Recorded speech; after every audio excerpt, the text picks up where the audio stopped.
Welcome to the Dork Forest. Jackie and her pals will never bore us. Shameless confessions about our obsession will make us laugh and smile. So let's explore the Dork Forest and dork out for a while. Hi, Jackie Kashian here. You're about to listen to the Dork Forest. You know the websites, dorkforest.com, thedorkforest.com. JackieKashian.com has the links to everything. Merch, the new album, my other podcast, videos of me doing stand-up. Dorkforest.com has all the notes and the video that you can watch of this show. Traditionally, I tell you to donate to the Dork Forest, but it is November and December. I ask that you donate to a local food bank because you should. I don't know, you should do it all year, but what the heck? If you are donating to the Dork Forest using the PayPal link that gives every month, you can turn it off and turn it back on. You can do a matching to your food bank and donate to me as well. But all the money that I get from the donations from November and December, I'll give to my local food bank. And so I will get all of that sweet, sweet karma. So other than that, you can buy merch. You can, for Christmas, there's new t-shirts and stuff. But whatever it is, the Dork Forest, super fun, always available. I'm sure there's things I'm forgetting to say, probably Bandcamp, but let's get into the show. Hey, Jackie Kashian, I'm in my garage. It's happening already, Vish. It's happening already.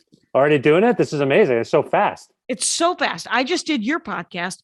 It's Vish Khanna, by the way, I'm talking with. And the name of your podcast was Kreative Kontrol.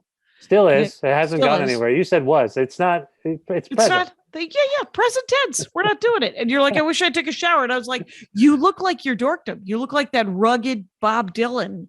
Yeah, that that's vibe. true. You got that vibe going. It's nice. I do have that. Yeah, it's true. You're right. Well Thank played. you. Yeah, Thank you for the compliment. I was feeling self-conscious. Now I feel good.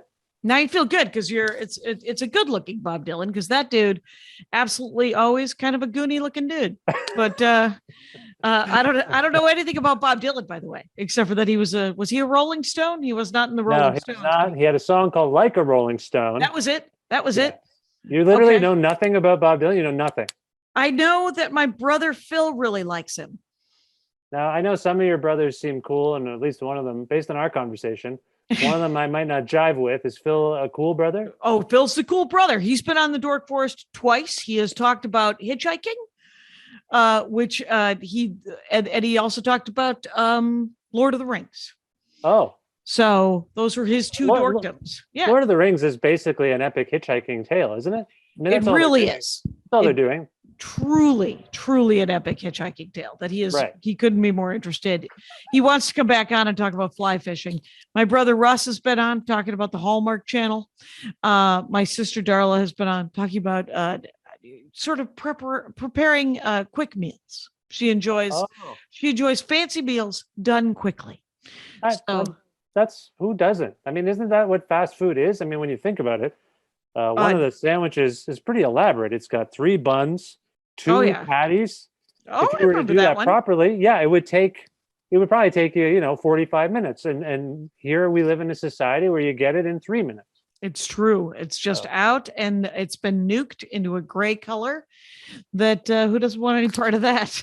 And, absolutely. That's the way we live. Yes. What do you know about Bob Dylan? Whew. Well, you can't see them, but to my left, we're on a video chat thing here. I have every single Bob Dylan record and box set. Oh, all of them are here. Is there redundancy? No, not in the Bob Dylan realm. Okay. For instance, I have 4 Beatles box sets that are ostensibly the same. I have the mono box set, and then I have the stereo box set. And I have them in both CD and vinyl formats. So you're not wrong to ask.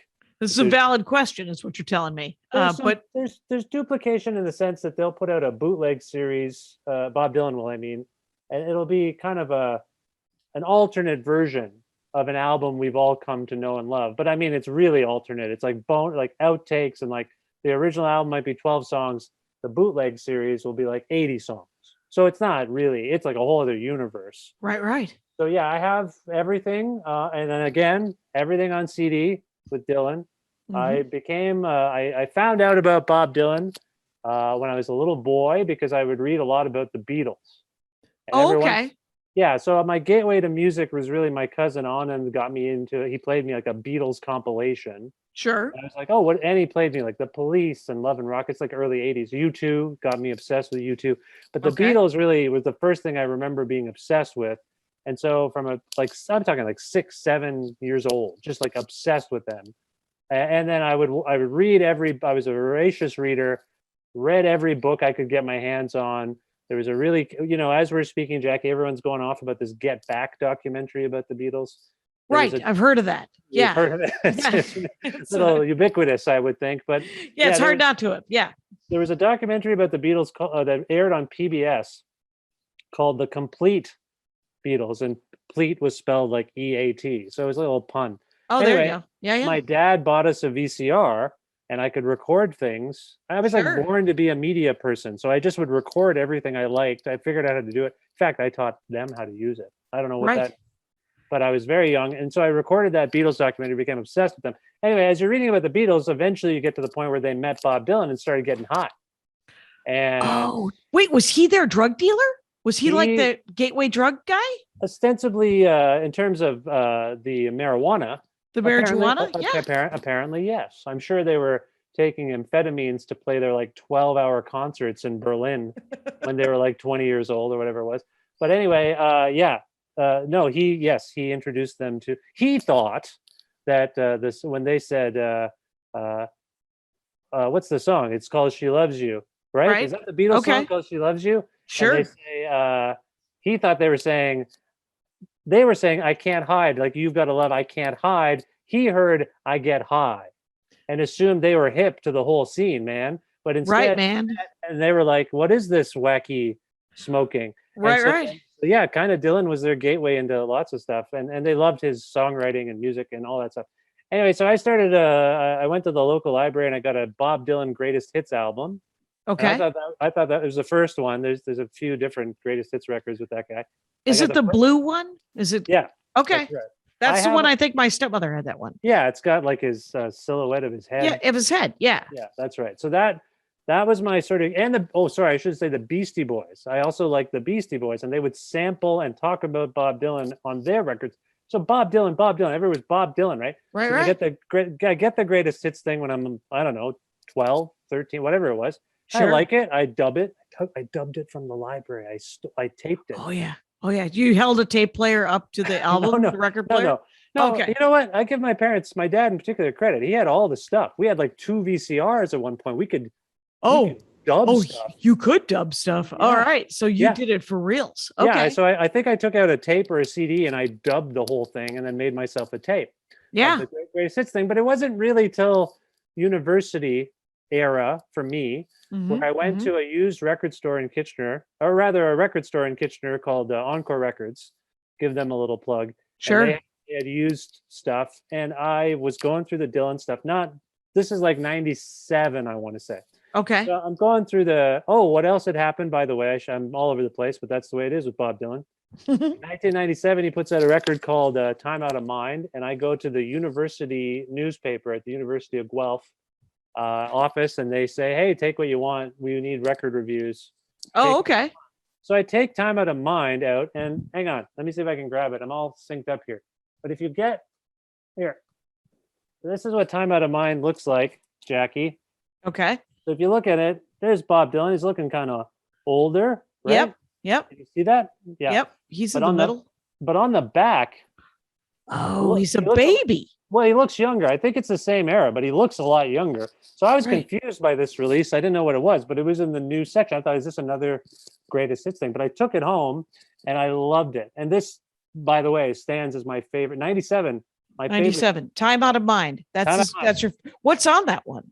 So this is the one he won the Grammy for. In terms of like hits, here's Yeah. songs I sing to my daughter. Okay. And my son every night. I play guitar and I sing these 2 songs in particular. I sing Make You Feel My Love, which was in the last 10 years exploded because Adele covered it, Okay. made it a bigger song than it was. This came out kind of quiet in 97. Right. And so I sing that one to my daughter. And it's one of those songs where I don't know if you have any regrets about your wedding, but Yeah, what? Just one. And it's we didn't record who the speakers. Oh, You're that's talking about a interesting. different kind of No, regret. no, I thought that's where you're going. I have one major regret No. about my wedding day and the decision I made. No, no, no. I regret not singing. I had like my family was from all over the world, really was there. Right. And I dabble in music, and the band that I was in at the time became this like wedding band that we And they formed. played. They played, but I didn't. I didn't perform. Someone else played drums, someone else sang songs, and I did all You sorts of were things. getting married. Vish. I was pretty busy, yeah. So You were but busy that day. I regret not singing some songs to my wife in front of my family, who might have thought that was a nice thing, That it you was know? sweet. Yeah, yeah. I say this with all humility. I didn't think anyone really wanted me to sing anything because I can't do it really. But I say to you, I regret it. And this song, "Make You Feel My Love," would be a very nice and sweet song to sing on your wedding day for anyone listening who's like, what should I play music? What should I do? Great song. And then the other one I sing to my daughter, which is very long, "Standing in the Doorway." That's a lovely song, very heartbreaky. This record is very swampy, I guess you would say. And anyway, it got to What does me. that mean? Swampy. The ambiance of the recording is like a part of the character. It's not just great songs, but the people who made the record with Dylan, notably Mark Howard, the engineer, and Daniel Lanois, who produced it, Okay. went after kind of a gauzy sound, like a thick sound. Remember when Okay. you were on my show and I was telling you about the thick North Carolina air? Do you remember Yeah. this? We were Yeah. talking about North Carolina. I was like, oh, the air is sweet. You can almost taste it. This record has the same feeling. You put it on and you're kind of, it's got a hum to it. It's got like an ambiance to it. So that really helps. Just sort of, it creates a mood. I remember I put it on once when I was driving with my band many years, like 2003 or something, 4 or 5, something like that. Sure. And the singer in the band had never heard it. And we were pulling an all-nighter, and he just was like, this isn't, it felt like a midnight to 8 a.m. kind of record. Okay. Like very late night. Anyway, get this thing from the school newspaper, and I put it on. I'm like, oh, this is a new record, I guess. These aren't hits. Right. Even though he looks young on the back. And Yeah. I fall in love with it. So then back to my story about going to the record store in Kitchener. I got a little fever now. So then I go to the record store, and I'm going through the used CDs, and there's a copy of John Wesley Harding, which came out in 68, 69 era there. And so I isn't that a murderer? no, Who's John 60 Wesley? John Wesley Harding. Sorry, it came out in 67. Yeah, he might have been a murderer. He's a mythic folk character. Sure. Okay. I think there's also a modern day singer who goes by John Wesley Harding, actually. Oh, wow. All right. Yeah. So anyway, that record also opened a whole universe to me about Dylan that I didn't recognize, because I had the greatest hits. I knew of him. I knew he collaborated. I'm a big U2 fan still. When I was a kid, he was on Rattle and Hum, co-wrote a song with Bono and The Edge. Okay. And yeah. Anyway, so he was peripheral, but then I got that John Wesley Harding record, and the band sound. This record, Jackie, so you know, is considered like a harbinger of folk rock. Okay. Really like, oh, it's not just folk. It's not just, And this is 67. This is 1967. 67. I'm just making stuff up as I go, and I hope Fair enough. Expert, It's you don't have to be an expert. I like the enthusiasm. I like the articulation. For years, I thought it was 68, but I recently, and I don't, my internet's all off here, or I'd look it up. But I in recent years, sometimes you just have it fixed in your head that something's one thing, and then you read one thing, a different thing, and you're like, oh, the thing I've been thinking for 20 years. Right. I'm a year off. So it's technically 67. I always thought it was 68. John Wesley Harding, another gateway into, whoa, this is more than the greatest hits guy. Mm-hmm. This is a guy that I got to explore all in. Then I just got all in. I first saw him in Toronto in the year 2000. At what was then called the Molson Amphitheater. And then I was obsessed already. So is it a big venue? Yeah, that's an outdoor amphitheater. So it's one of those, it was like outside. 70, 80,000 kind of sports. No. There's like probably 15 to 25,000 maybe. Okay. So big, but it was not huge. Yeah, it was big. Yeah. Sort of like an outdoor, is it like grassy? Yeah. Okay. So you got the stage, and then you got maybe like a pit area. Then Yeah. you got rows and rows of seats, and then you have like a grassy embankment for the cheap seats, if you will. Right. Right. Yeah. And so that was the show I saw, and then I subsequently have seen him like 40 times. Oh my God. I saw Since him. 2000? That's like Yeah. twice a year. Here, I'll grab this if I can get it off the wall. This is a poster. It's not coming off. Oh, there we go. Are you in a hotel room? Yeah. You know how they always nail them. That is in show and concert, the Newman Outdoor Field, Bob Dylan. Fargo, North Dakota. And Fargo, North Dakota. Oh, are you? Wow. Guess what's happening? My gardener is here. It's a Monday. What's he doing? And when I say gardener, I mean guy who cuts my lawn and blows leaves around my yard. I'm just trying to prove to you that in the year 2001, yep, I saw Bob Dylan a lot of times. So I saw him in Toronto in November. Okay. 2001. That was the second time. And then I saw him on August 16th, 2002, which was the 25th anniversary of Elvis Presley's death. Right. I think that's correct. And in my master's thesis, which I handed in that day, which was about Bob Dylan's 2001 album, which came out on 9/11. Never forget that great record. Came out on Love and Theft came out on 9/11. That's very poor taste, I understand, but I can't help it. It's decades later. It fine. Came out on, what are the odds that one of his greatest records came out on such a horrible, horrible day? But yeah. Does he have any bad albums? Well, I mean, we don't need to talk about it, but I mean, like, no, I think there's virtue in all of them, and that sure. recently occurred to me because I reviewed for a magazine this latest bootleg series collection, which focused on his 80s, which are commonly thought of as a pretty rough period for artists, not just for Dylan, but like Neil Young had a bad 80s. Only iconic person who seemed to have a good 80s was Bruce Springsteen. Okay. And of course Madonna and Prince. But I mean, of the 60s, of the 60s and 70s dudes. Iconic era. Yeah. Yeah. I guess George Harrison also had a pretty good 80s because he kind of came back out of nowhere. But anyway, my point is this. Yeah, he has some dodgy records by his own admission, but one of the best ones came out on 9/11, 2001.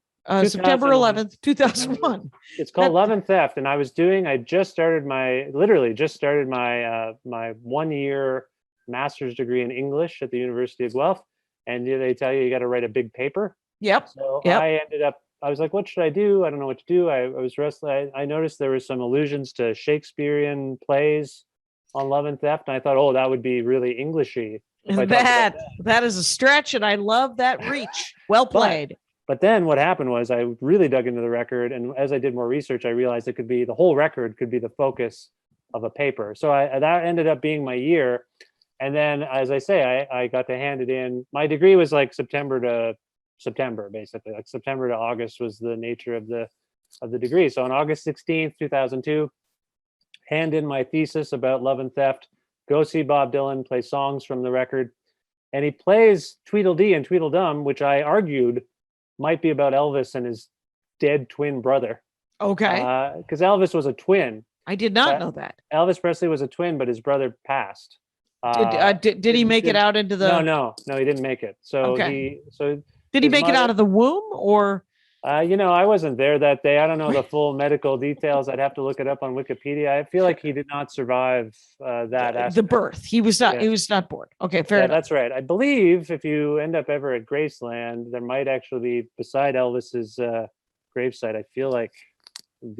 I actually was at Graceland and I saw his grave, but did not notice any other grave. It could be I'm making that part up. I can't remember, but I feel like there was some commemoration of this fact. Fair enough. In the Elvis. But Tweedledee and Tweedledum. Yeah, that's the song. Hopefully I got the title right. I feel like I'm just winging it here and I'm getting everything wrong and all the Dylan people are going to be mad at me, but that's what happens when you're riffing. But anyway, they're going to love it. He did that song that night, and then I was scheduled. So I saw him in Toronto on August 16th, and then I was scheduled to go visit my friend in Saskatchewan, and we had a ticket, I think, to one of the. Dylan was doing like a cross country tour, but he was also dipping into the States to play places like Fargo, and so my friend and I had tickets to the shows in Saskatchewan. I think it was Saskatoon was the only show, and then we made a plan as a road trip to go see him in Fargo. which we were stopped at the border by the border from Saskatchewan to whatever the state is below it. What would it be? I don't know. I don't get the geography, but it's like probably Montana or something. Sure. I don't remember. But the border guard was all like, "Oh, going to see Bob Dylan, eh? So, got anything in your car you want us to know about?" And I was like, "I don't do drugs. I don't do any drugs at all. I don't drink. I don't do anything like that." No, Right. but my friend was a tennis at the time. He's now a lawyer, but he was a tennis instructor. So his trunk was full. We left from like a tennis camp thing he was doing in Regina, Saskatchewan, right to go to Fargo because it's just the Right. route. So the guy's inspecting the car and making all these like innuendos about drugs, and I don't know all the names. What is one of the names? Is it THC or something? Is that what you call it? Yeah, I think that's the active ingredient in marijuana. Yes. So I'm going to see Bob Dylan. I don't know anything about marijuana, which I'm just like he's like making references to that, and I'm like I don't know what does that stand for? And my buddy's like it's pot. Like shut up. Yeah. Anyway, he opens a trunk full of tennis balls and tennis rackets. Like I don't know what he thought we were doing. Just rammed full of balls and rackets, and he must have thought we were odd. But anyway, he let us go. I don't know why I thought it was going to be full of cats. Because a cat got, I don't know. It was like, he was a tennis guy. Anyway, a tennis guy. So we go down to Fargo, and I go to the Blockbuster at the Fargo, and I say, "Hey, hey, a party." Yeah, exactly. Well, we're in a plaza. There's not much to do. We're very early for the show. So I had actually playing tennis at a tennis court near the venue in Fargo because we had a lot of equipment with us. I decided we were in a plaza. I'm like, it'd be funny, maybe go to the Blockbuster video, ask people what they think of the movie Fargo. Man, this was not it's not a great idea. The people in Fargo were angry. They were angry. That's exactly. I can tell you that my reporting revealed that they were not fans. The clerk was like, just so you, we get this all the time. Ha ha ha. Just so you know, like the action of the movie doesn't even take place in Fargo. They just call it, they meet in Fargo. They're in Bemidji, they're in Moorhead. They're not in Fargo. They're up in the Iron Range. It doesn't make any sense. Why would they even call it Fargo? I just remember that being notable about the trip as I did that. And then, so anyway, then we go see the show, and Bob Dylan and his band are playing in a Little League baseball diamond field. Ooh. Now, he would subsequently I think that was the first one that he did in that era, but he subsequently liked it so much. So Bob Dylan and his band, they come across as like loners from out of town, cowboys. They carry themselves with a certain gravitas. Yes. They don't say a lot of stuff. They're very stoic. And his band at the time was one of the best bands I'd ever seen. But they were so I'd seen him a bunch and noticed this stoicism and this seriousness. Dylan rarely even says anything except to introduce the band members in Fargo. And I vividly remember this giggling on stage. Because he thought it was so funny. I think and super fun. It was super fun to play in a Little League diamond for him. Here's my question. Is he playing on home plate and the audience is sitting like shortstop? Yeah. Well, I think that's correct. I think they're on home plate. We're all, as you can imagine, a diamond goes out like this. So we're all assembled. Yeah. So there is a great show. And then my friend, I tell him when I get there, like, just so you know, with Dylan or people like Dylan, we might want to go to more than just the shows we have planned. And he's like, get out of here. What are you talking about? We're not going to go to Calgary and Edmonton and these other shows. I'm like, okay. He gets the fever. So we go from Fargo or wherever. I can't remember the order, but I think we went from Fargo, followed him to Alberta, bought seats from the people on the street. Like the Grateful Dead. Like you just followed Bob Dylan. Well, I mean, that is the iconic one. That is the one that everybody talks about. Yes. But in this case, it's 2004 and you're following Bob Dylan around. 2002. It's a fall of 2002. So we were following Bob Dylan. And then this became a habit for me. So like literally, like I don't mean to invoke a drug habit, but like it gets addictive because the shows I think are fantastic.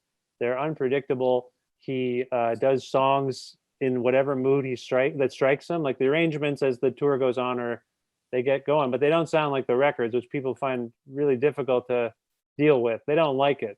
Right. It's people like to sing along. Yeah. Which is weird because in stand-up comedy, they want to hear different jokes. But in music, they want to hear the album for some reason. Yeah. Yeah, I've never bought it. There was a trend the last 15 years, and I don't know when the record industry started dying, and people the story was that people weren't buying records anymore. Right. And then I noticed a trend where the artists would say, "Hey, come see us. We're going to play your favorite album front to back in order." And to me, as an avid concert goer, I'm like, why did you just ruin the entire experience of going to a show, which is based on being surprised by what the artist does? Maybe they take a song in a different direction. Now they're not only saying we're going to try to play the songs faithfully to the studio version, we're going to play them in order. So Yeah. instead of, which I found distracting when I would see Bruce Springsteen or someone say, we're going to do The River in order, I'd be like, okay, well, the next song, he'd start a song. I'd be like, okay, well, I know the next song is Sherry Darling. So, okay, I know what the next song, like, I just, the whole point I thought of going to see a show Right. was to be surprised. And, Right. and- Yeah, there should be something different about a live experience. Yeah. Than a recorded one. That is interesting. Did other people like it though? Were they psyched that he was doing that or they were doing that? Well, so Dylan doesn't do that, just so we clarify that part. He would never Okay. do that. His songs change. Sometimes 5 shows in, the arrangement might change completely. And he just goes where Dylan has a philosophy that I really abide by, which is the recording session is just that day. That's what Okay. happened. That's what happened those days. We were in there. But the song can be anything. And some people have a hard time with that. I've seen him at I kind of love that. I kind of Well, love that attitude. this is Yeah. what I love about him. So it's not simply that I think he is arguably the most influential and important musical artist of these times. Like when people say, why do you go see him so much? I'm like, well, if you knew William Shakespeare was touring through the world, you probably would be like, I mean, he's not an actor. This is a bad example. But if you knew someone was kind of doing something and they were significant, Right. if Gandhi came to your town, you'd probably go Right. see Gandhi. I don't know how much touring Gandhi did. I don't think he did much. He was, I think was he it was the- on foot. He was working the road. I think most of his life. well, looming wasn't that portable back then. You had to No. be stationary at the loom, I think is how that worked at the time. But I have to Wikipedia this to confirm. But my point is, he is circulating in our time. I'm going to go see him. right. I Is think- he is still alive? He just turned, I'm insulted. No, I'm kidding. He turned 80 this past May as we're speaking. Okay. And was off the road because of the pandemic for the longest time in like his life, other than when he actually took deliberate breaks in the 60s and the 70s, I should say. But since like the 80s, he's just been touring, I don't know, 200 Kind of 300 shows a nonstop? year. Yeah, nonstop. Yeah. So this is why I've seen him so much, and I've seen him in Detroit and Fargo and across Canada and also across Ontario, which I don't live in anymore. Right. But anyway, he did just recently do. We're not post-COVID, we're not post-pandemic, but he is among the people that took the risk of going out and doing the. We're post lockdown is We're what we really post-lockdown. are. That's right. Yeah. So he did. Yeah, just like you. You've been touring as well. So people are doing it, and it's making me upset because I want to see him. But you also don't want to get a breakthrough. I don't want to get a breakthrough with I have children, and they're just now they got their first vaccines here in Canada. So hopefully and then we've got the variants, and yeah, I don't want it. I'm not ready yet to go get it myself. Because it seems to be impacting people, even if you're whatever. So even if you're vaccinated, it's there. You could get super sick. So like I'm boosted and stuff. So it's which has made me not cocky still, but I was in Florida this last like 4 days ago. And I don't know if you know what happened in Florida, but clearly COVID did not. Because there's very few masks. There's no mask man. I mean, it's a pile of dum-dums. So it's a leadership thing. You got that. Is it Ron DeSantis? Is that the guy down there? That's him. That's it. It is trouble from the top down. Yeah. So if you could fix the top, there will be there will be some help. Yeah. Yeah. So you haven't been to see him in 2 years. He was playing that's right. And he's been playing the United States. He hasn't come up here to Canada.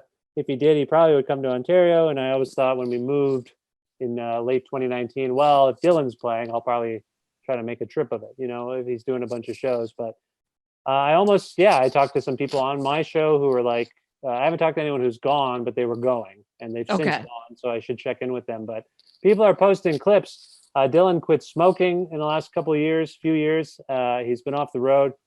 The clips tell the tale. His singing is fantastic. He's hitting notes. It's great. I always like as people get mad or upset about his singing voice in his later years. But I think, so the thing is with Dylan, I'm a punk. I come from punk rock, and I think Dylan is a punk rocker. When I talk about the fact that he's like, the recording's just a day, man. Yep. Whatever the song wants to be, it wants to be. That's an element of relaxation and looseness and borderline nihilism that I can appreciate. And when he attacks the songs, he got this growl to it where he's kind of matured into the kind of blues singer that inspired him when he was a kid, right, in the 40s and 50s. And so he's become, to me, this beautiful singer. Like, I think it's very earthy and significant. People can be like, oh, his voice is gone and all that stuff. And I think there have been times where his voice has been labored, but well, did he? Isn't he famous for never having really a great voice? Well, that's what people say, but I think he's also famous for having. Yeah. Well, he's famous. Like I talked about John Wesley Harding and the next record, Nashville Skyline, which I don't know if you know it, but it's got Lay Lady Lay on it. Okay. And his duet with Johnny Cash. Yep. Yeah. And if you listen to his voice there, if you're familiar with like a Rolling Stone or any other era, but if you listen to what he did to himself, like he sweetened his voice willfully. Okay. 1969, and then he sang like that for maybe the next collection of songs, which is sort of a kind of a compilation called Self Portrait that came out in the 71 kind of thing. But he just willfully changed his voice, and he's got these eras. So you become a little obsessed with someone when they're the same the whole time, just consistently great. I think Neil Young is someone whose voice has kind of mostly been the same. Like if he sang a song from 1971, he could pretty much pull it off. Okay. But Dylan, I think in the same mindset as the song is whatever it wants to be, and I'm there for it, and I'm going to follow whatever muse I have in that moment. His voice has also just changed. And I think it's been interesting. The 80s, I think, is an era that people have the most trouble with. It's the one I think comedians and impressionists that's right. Yeah, that's what they make fun of, which is where I get a lot of my Dylan information. It isn't okay. Yeah. But the thing is, like, I get most of my information about Adele from comedy. Yeah. So, so he grew up in the 30s and 40s loving blues, sort of a bluesy, jazzy kind of thing. He was born in 41 and got into rock and roll music. Buddy Holly, he got to see Buddy Holly I think a week or two before Buddy Holly passed away in that horrible plane crash. Right. So rock and roll really spoke to him. I just finished this book. I'm sorry, I have lots of visual aids. That's good. This will be on YouTube. Is this going to be on YouTube? Yeah, it'll be on YouTube. I just read this book by Clinton Halen. Clinton Halen is a Dylanologist, was what people call him. Right. The only Dylanologist worth reading. New York Times. That's what. All right. The Dylanologist, as opposed to like just a biographyist or whatever the word biography would be if it were used as an adjective. It's a bit of a loaded term. There was a fellow in the 60s and 70s who had harassed Dylan in the name of journalism, going through his trash and all this stuff. And then Dylanology is kind of a loaded term. Us Dylan fans, some of us like it, or some of us are fine with it, I should say. Some of us are like, what are you so obsessed with it? Like, I'm on the show with you to talk about my obsession with him, but I'm also like, I'm a normal person. I'm not going to go. Right. You're not going to follow him around. You're not going to tackle him if you see him. No. If that's right. If I encountered him, I think I'd say, how are you? I don't think I'd be like, you might say, I enjoy your work. Yes. When I first met Walter Koenig, I was so intimidated because of my love of Star Trek that when I shook his hand, I looked deeply into his eyes, which he slid away from real quick, eye contact wise. Yeah. And I said, I really like your work. And he said, great. Yeah. And then that was intense enough. But yeah, the Dork Forest, safe space to get to No, it isn't. love. Yeah. I think, but I think it can open up the can of worms where if someone like me was in the wrong space, I'd see Bob Dylan, I'd say, "Hey, you're Bob Dylan. In 1966, you said blah blah blah. What did that mean?" And then he'd be like, "Dude, I don't. What are you talking about? Like, I'm not that. You're not that guy. I And you think- admire the living in the moment thing. Yes, I do. So I think there's lots of great mysteries and things that you could unravel about him and his work, but I don't fixate. I was thinking about it. It's almost maybe to my detriment because I consider myself a Dylan fan, as you can tell, like a huge fan. Very much so. But there's aspects of his nuances that I don't know. When people are like use certain shorthand, I'm like, oh, this is a whole dark web of Dylan knowledge that I just don't really know or haven't. And you don't feel like you need to know to some extent. There's Okay. certain respect for him in that regard, and also recognizing that he's so playful and is, I think, he's from the 60s. You should go watch like his press conferences in the 60s because he's got the press figured out. He's got perception figured out early. He realizes you can mess with people a little bit because the questions are so, it's like a post-game interview with an athlete. So you scored 50 points and you beat the other team. What was that like? These are the kinds of questions that musicians get. Like you played a A chord. Why? Well, how am I supposed to answer that? So you watch those press conferences. He's very funny. He's very sharp, and he likes to kind of mess with people a little bit. Oh, Jackie, there was a thing that came out in the last couple of years. Martin Scorsese and Dylan made a kind of documentary that's sort of a faux documentary about the Rolling Thunder Review Tour. It's on Netflix. Okay.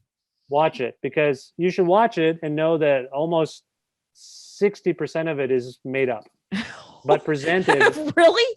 Yeah, they just made stuff up, made up characters, made up people. Sharon Stone's in it, pretending that she encountered Dylan in the 70s, like a whole thing. I don't want to spoil anything. Right. Fantastic sense of humor. Like, so my thing is, I've seen Dylan make jokes on stage. I love the wit about him. Right. I think he has fun with the fact that people take him so seriously.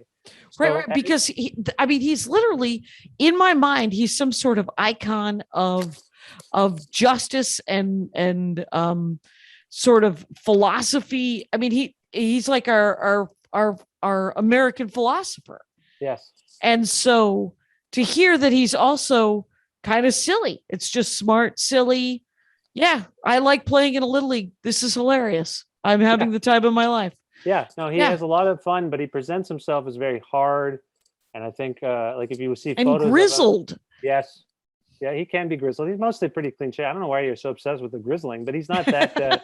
I'm grizzled. He's not that grizzled. But anyway, yeah, he's always sort of like trying to humanize himself, but also escape every pigeonhole. Every time he does anything, there's some element of pigeonholing him in the reception. Is there? Because people are like, what are some of the pigeonholes besides philosopher and grizzled, which are the two that I seem to have? Well, I think people think he's up to something a lot of the time. But I will give them credit. He does seem to be up to something a lot of the time. Like, John just like putting out a record. He'll do a thing where he'll agree to a Victoria's Secret campaign. And people are like, what the hell? Why is Bob Dylan and his song? Did he sell out? Did he sell out? Yeah. From that very album. It's a Victoria's Secret. The Victoria's Secret, Lovesick, the song is used in the ad and he appears kind of like a weird, like phantom, really playing on the kind of notion that he's this living specter. Like, I think he really enjoys being ghostly and weird.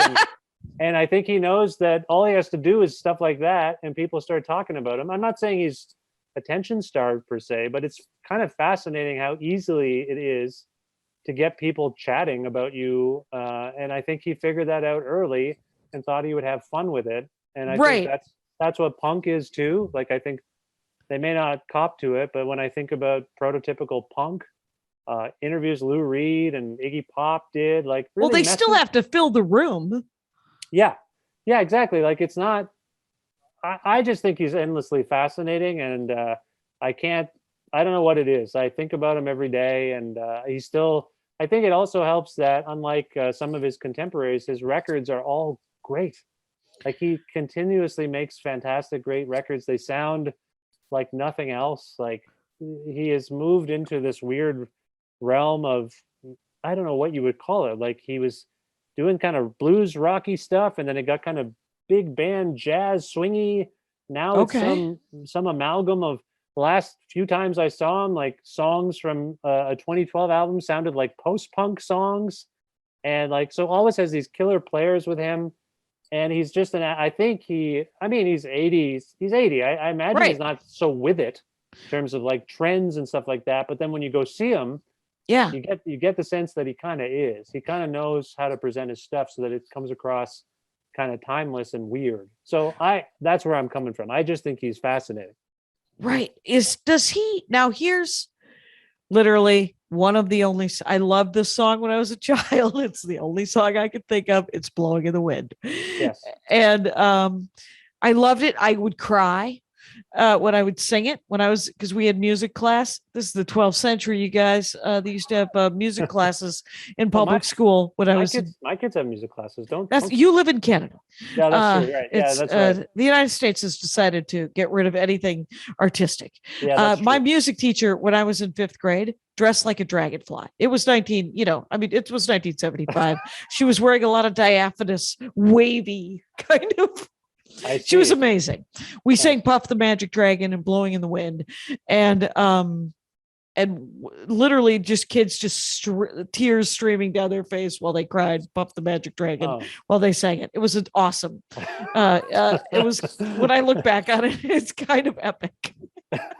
But so here's what I don't know, and I'm almost certain that Bob Dylan writes his own lyrics and music. That's correct. Yeah. Okay. And he plays the guitar and piano and harmonica and he mostly in the last so I noticed it, and I don't know if anyone else has really talked about it, but when Warren Zevon, the musician Warren Zevon, in like 2001 or 2 announced he was terminally ill with cancer, Warren famously played piano, and I noticed that Dylan shifted away from guitar completely to start playing piano and keyboards, which he has continued to do basically ever since. And sorry, that was coupled with the fact that he began to cover some of Warren's music. In the show. So he would switch to piano. As far as I can recall, he just switched to piano completely for his own songs, because he composes a lot of his songs on piano. Dylan does. Has since the 60s, not simply guitars. And so, yeah, if you go see him live now, you'll see he generally has a keyboard setup. It got so interesting to the point that people have speculated he could no longer play guitar. Weird. Arthritis or something. But then every once in a while, he would play guitar. I once saw him do a song. I think it was "I'll Be Your Baby Tonight" in I want to say it was London, Ontario. And I've never really seen him do this before. He sang the song and soloed the whole time while he was singing. Normally, a guitar player who's singing would say, hey, "You other 3 guitar players, one of you play rhythm, and the other 2, wank around. Just play some solos, do some stuff." He was just singing and soloing the whole time, and I've never seen him do that before or since. And so he can play guitar, and he does on the latest record, "Rough and Rowdy Ways," that came out in 2020. Anyway, yeah, he composes a lot on piano. I'm sorry, did I answer your question? Yeah, you did. But my follow-up question to that is, does he do a lot of covers live? Yes, it depends. Around that same time, George Harrison passed away, and so he did "Something," I want to say, the song "Something" by the Beatles that George wrote. He did the Warren Zevon thing. I saw him play 2 shows. Right. In Detroit I want to say it was like 2006, let's say. Could be wrong, but no, it's maybe 2004. I saw him do 2 shows. He was doing 3 shows at a venue in Detroit. And I went the first night, and that day, the governor declared it in Michigan Bob Seger Day.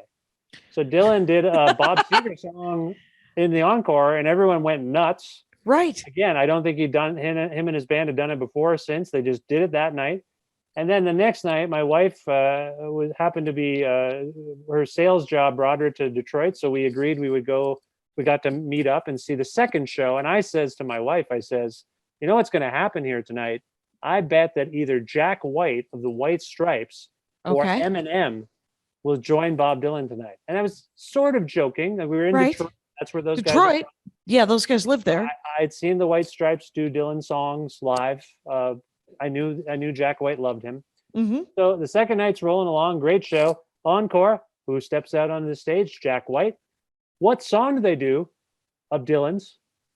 None. They do a White Stripes song. Oh my gosh. Dylan is singing the song Ball and Biscuit by the White Stripes with Jack White playing guitar. I don't even know if Jack sang. I don't think he did. So what are you? You're Jack White. You're probably 20 odd years old. Right. Not only are you singing with Bob Dylan, he has chosen to sing one of your songs. Yeah. Come on. Like that is, so they have this like close relationship. And, is there bootlegs of some of this stuff? Just sort of floating around? I've looked for some of it, and I feel like I encountered some shoddy YouTube recording of Ball and Biscuit. I think there is that. On the Bob Dylan site, that Warren Zevon and George Harrison stuff I was alluding to, it might still be up, but at the time, the BobDylan.com site would post cool live MP3s. Okay. Of such things. So I heard them do something, and I heard that. I have that somewhere probably saved. Yeah, that's super fun. Yeah, so he has done covers. In fact, prior to this album, Rough and Rowdy Ways, he did 3 or 4 albums rather, devoted to the works that Frank Sinatra would sing. Oh, weird. Yeah. So he loves Frank Sinatra. He got to sing at Frank Sinatra's birthday celebration. Okay. Frank Sinatra liked Dylan's songs. So he got to sing a Sinatra standard. Sinatra didn't write his own songs generally. Right. So but just the songs that Sinatra's famous for singing. Yeah. So Dylan did an amazing My Way. Did he do My Way? No. So that's just it. He did an amazingly well curated versions of songs that are kind of deeper Sinatra cuts. Oh, sure. And sort of adopted a real film noir vibe for them, if you will. Like the videos are all kind of shadowy and dark, and really suit the songs. And so I have this weird thing, I'll tell you right now, Jackie. I have like a bizarre connection to Bob Dylan in that I will write reviews, or I will ask if I can go to shows, and the Bob Dylan people say, yes, that would be great. Let's get you. I pay for the good seats, and I say, right. Can you hold them? They say, yeah. And so I'm like right there in front of them. But they've blurbed me.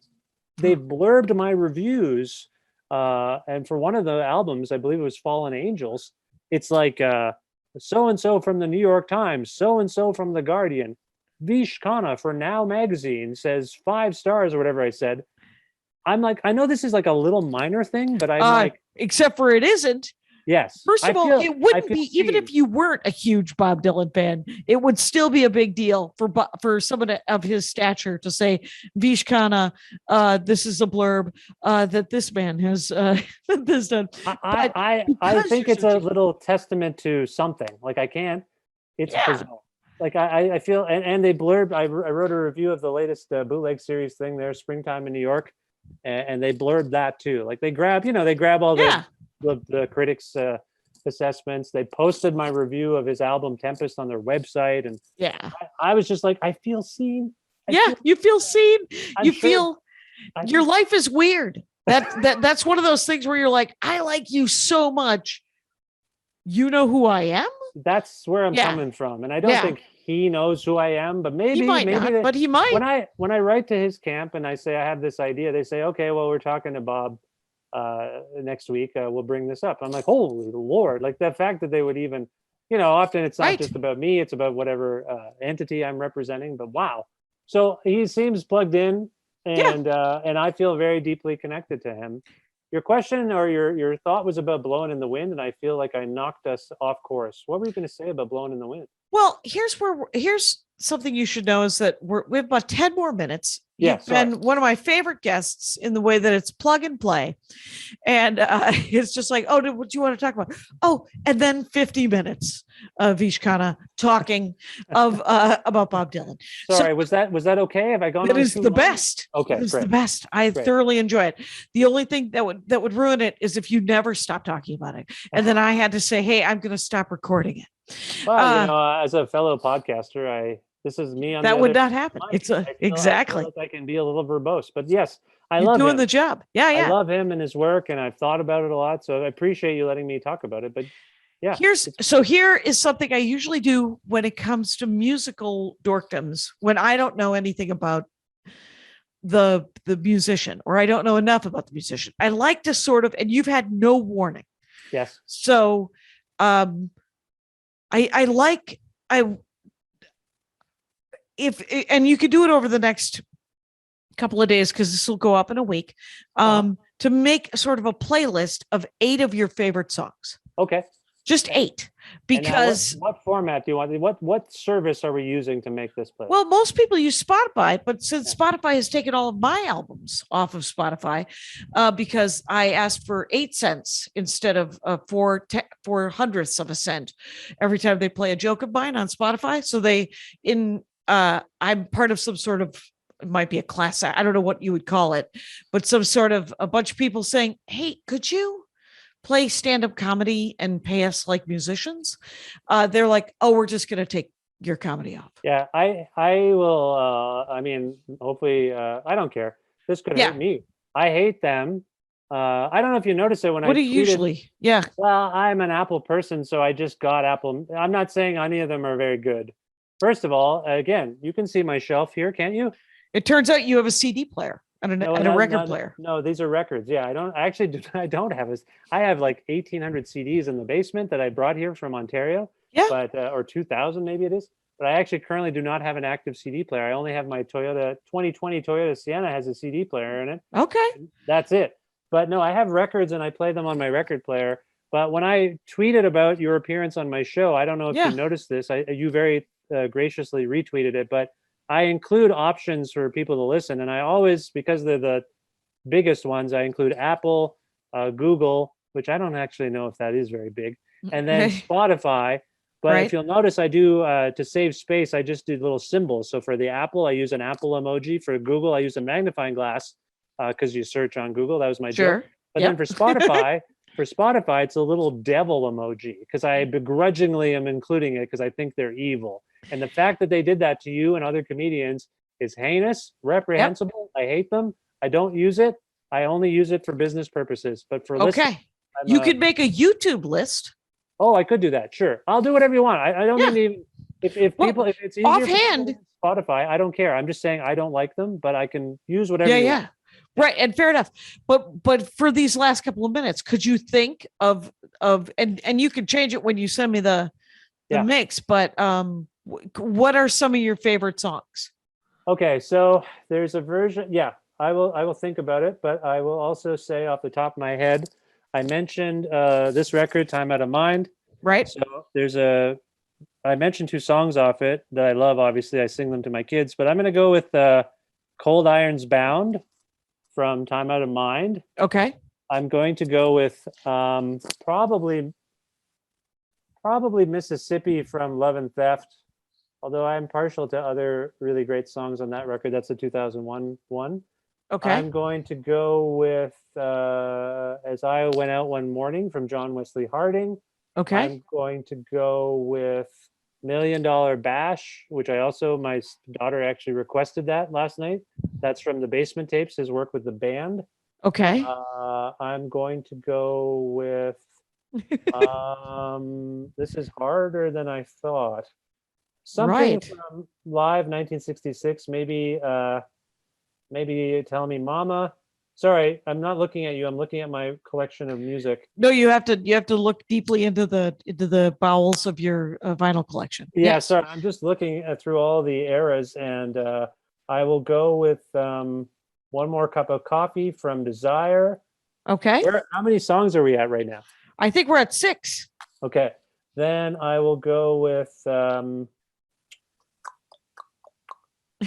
maybe I have to tell you, I think I've heard of 2 of them.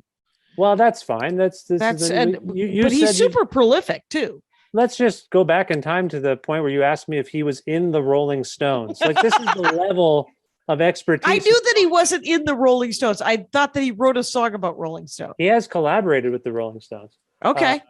in live, I mean. And I did ask if he was still alive. Yeah, that's So also not great. Not a it's a great look. nod. It's not a great look. I'm going to go with If Not For You, which he wrote with George Harrison. Oh, okay. It's on his album New Morning.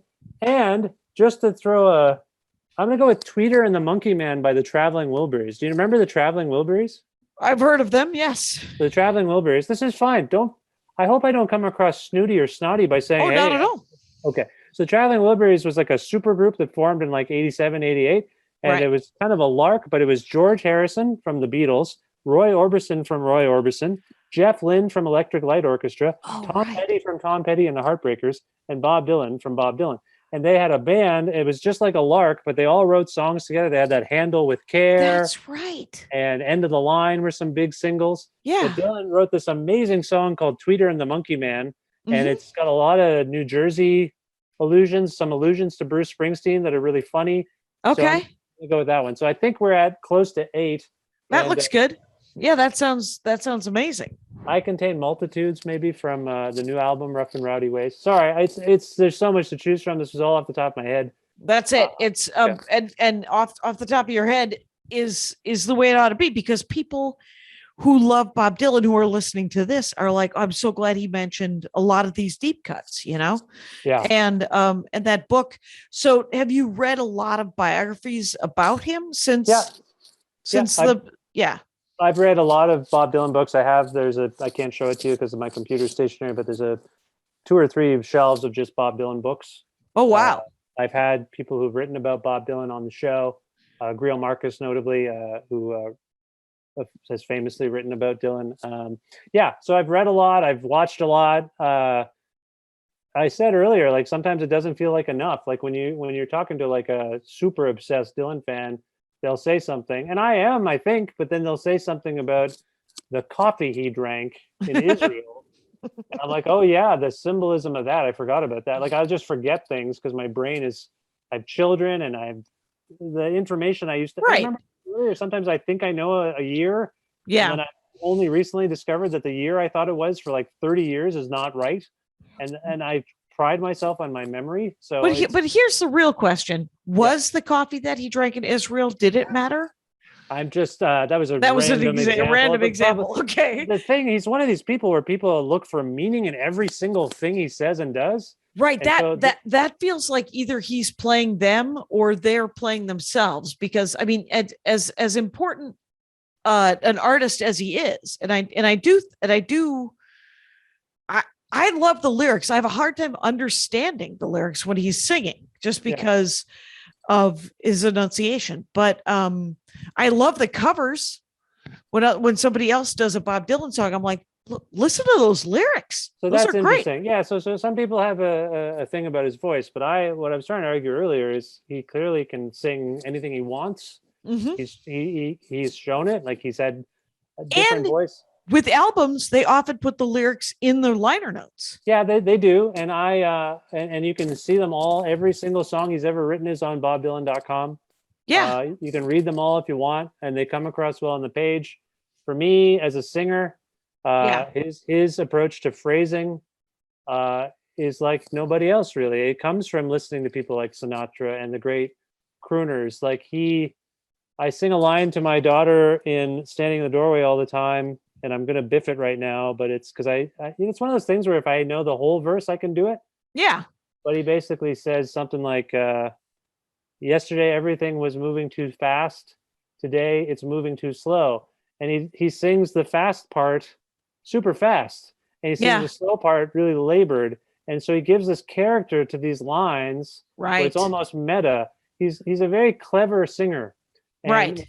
When he dials down on a line or two, he really gives them everything he can in the moment. It gives them this rich character, which I appreciate as well. So all this to say, I think, I hope I put sort of the bug in your ear to go. You really did. Okay. Vish, this has been a fascinating hour about an artist that I have always enjoyed in passing. And so this sort of deep dive into it I love it. I love a dork out where it's not, and yeah, I got information, but I also got some fun stories and a sort of a new glimpse into the guy himself. Yeah. So, Rangers, we're listening here to Vish Khanna. Let's get it right, Vish Khanna, and the name of your podcast is Creative Control. There are 2 Ks because of some lyric, because of some song. What is it? Yeah, there's a song by a band called Hot Snakes that I copied the title from the show from, and was using their theme music with quasi permission. Okay. But I don't use it very much anymore. I often just use a little bed track from the artist I'm talking to, but I don't know if you know, you wouldn't have noticed this, Jackie, but that song by Hot Snakes, Creative Control, was featured on your episode because you didn't have any music I could use. Right, So, right. There's no music. And so yeah. there's just Mike Ruekberg singing the Dork Forest theme song that you will That's hear. true. That's And but it's at Vish Khanna, but Vish is spelled V-I-S-H and Khanna is spelled K-H, A-N-N-A. It'll be in the notes. I just did Vish's podcast. You could do a little crossover if you like. Thanks so much for doing the show, Vish. Absolute pleasure, Jackie. Thank you so much for asking me. It really is an honor. Thank you. You're welcome. And Rangers, you know the rules out there. Take care of each other. My hat, my hat, my hat. They're dancing around my hat, my hat, my hat, my hat. Well, what do you think of that? If it looks like a Mexican hat dance and it sounds like a Mexican hat dance, it's most likely a Mexican hat dance. So take off your hat and let's dance. Yay! Oh my God. Why don't we just call that as the end of the show?